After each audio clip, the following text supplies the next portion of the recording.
হোঁচট খাইতেই পারে মানুষ, চলতে গিয়ে মানুষ পিছলা খায়, তাই বলে কি পিছলা খাইয়া আর সোজা হইয়া দাঁড়ায় না, না পইরেই থাকে? তো এইটা তো উচিত, ভুল হবে।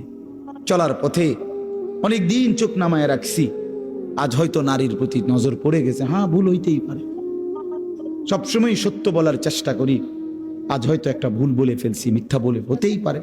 কিন্তু লাগাতার মিশা কথা, কথা বুঝছেন আমার কথাটা? প্রত্যেক দিন মিশা কথা, প্রতিদিন বুঝি মানুষের সুদ খায়, প্রতিদিন বুঝি ওজনে কম দেয়, প্রতিদিন বুঝি কাস্টমারের ঠকা। এটা কি মুসলমান?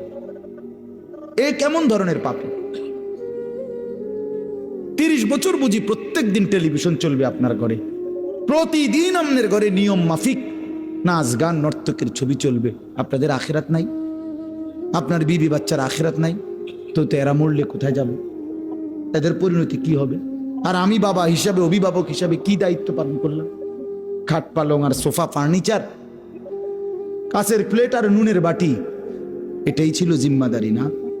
একজন মুসলমানের দায়িত্ব তার স্ত্রী সন্তানের জন্য এই শুধু খাট পালং আর সোফা ফার্নিচার ব্যবস্থা করা, এই তো না? বলেন না বাবা, বলেন তো কি দায়িত্ব ছিল?